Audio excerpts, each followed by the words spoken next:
But quickly, I want to take you back to the corridors of the Augusta House, where the members were voting on this particular special motion in regards to the impeachment of Agriculture Cabinet Secretary Mithika Linturi. Let's go back there and listen in.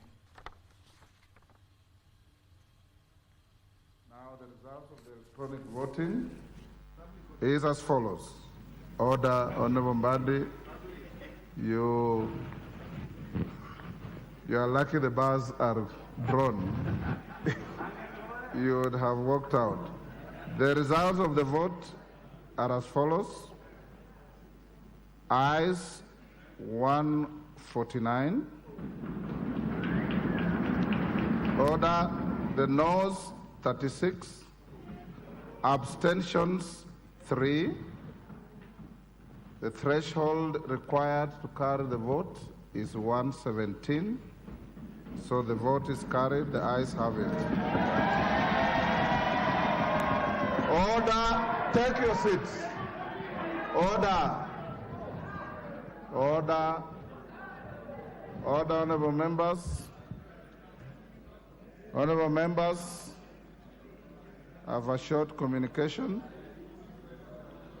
Following the resolution of the special motion, order. Order, honorable members. Following the resolution of the special motion under order number 13 relating the removal of Honorable Franklin Mithika Linturi from the office of the Cabinet Secretary for Agriculture and Livestock Development pursuant to Article 152(6) of the Constitution, I wish to guide the House on the next process as envisaged in the Constitution and our standing orders. Honorable members, Article 152(7) of the Constitution requires that, and I quote, if a motion under Clause 6 is supported by at least 1/3 of the members of the National Assembly, the Assembly shall appoint a select committee comprising 11 of its members to investigate the matter, and the select committee shall within 10 days report to the Assembly whether it finds the allegations against the Cabinet Secretary to be substantiated. As you can see, honorable members, the Constitution is unequivocal in the procedure to be followed after a decision is made by the House at each stage of the process. The next step to be taken, therefore, is the appointment of members to a select committee to investigate the matter. Honorable members, in this regard, I hereby direct that the parliamentary parties in the House expeditiously nominate members to serve in the select committee and submit the names to the office of the Speaker for onward transmission to the Committee on Selection. Thereafter, the Committee on Selection ought to expedite its consideration of the names and bring the relevant motion to the House for approval so as to commence consideration of this matter. For clarity, and in line with the communication issued on Wednesday, 25th October 2023, relating to the leadership in the House, membership to the Select Committee will be distributed as follows. The Majority Party, 6. The Minority Party, 4. Jubilee Party, 1. In nominating the members, parties are to ensure that the nominees to the committee reflect the diversity of the House, including regional and gender considerations. I hasten to remind the House that the process envisaged under Article 152(7) is quasi-judicial in nature. The process is an important component of the accountability and oversight frameworks provided in the Constitution and requires not only diligence and conscientious but also greater thresholds of impartiality, fairness, integrity, and independence in the performance of this function. Order. In conclusion, honorable members, it should be noted, as stated above, that the Constitution requires the Select Committee to conduct investigations and report back within 10 days.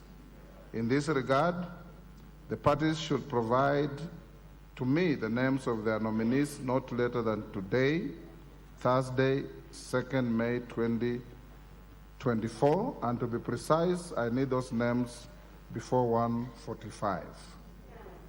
Thereafter, the House will sit to consider the nominees to the Select Committee during the afternoon sitting. The committee selected is not the committee of the Speaker or the majority or minority leaders, is the committee of the House. So the names once brought, we will subject them to a vote by the House, and thereafter we'll give further direction to the committee on how they'll conduct the matter.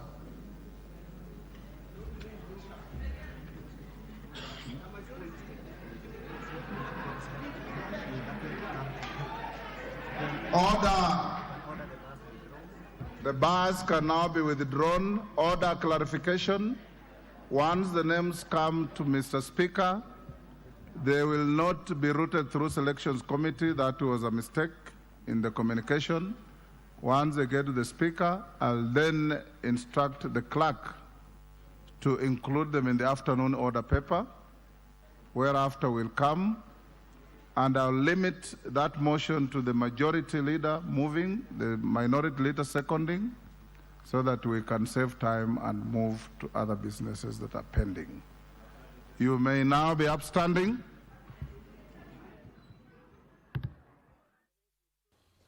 And there you have it. It has moved to the next stage where it is the formation of a select committee members. You know that Article 152, 6 all the way to 10 of the Constitution guides this particular procedures when it comes to the impeachment of a cabinet secretary who is a state officer. What we can confirm to you that Parliament has approved the formation of a committee with 149 members of Parliament voting in favour of the formation of the committee. 36 have objected, but only 3 have been able to abstain from that particular motion. Now, the next stage is the composition of this particular committee, where the Speaker has directed that they must have 6 names from the majority, 4 from the minority, and the Jubilee Party should bring a representative. Now, while considering the members of this particular select committee, they have also been informed to consider regional gender to be considered when it comes to the formation of these committees. And once they come up with those lists, the Speaker says his office must be in receipt of this names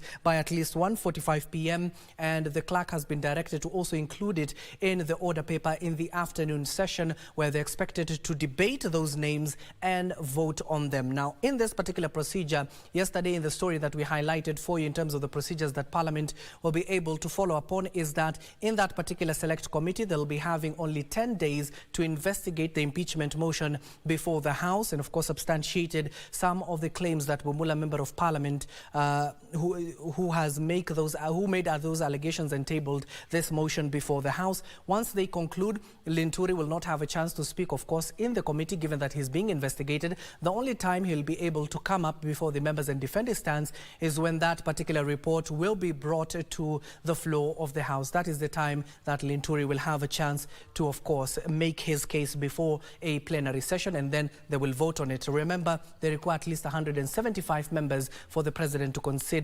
dismissing the Cabinet Secretary.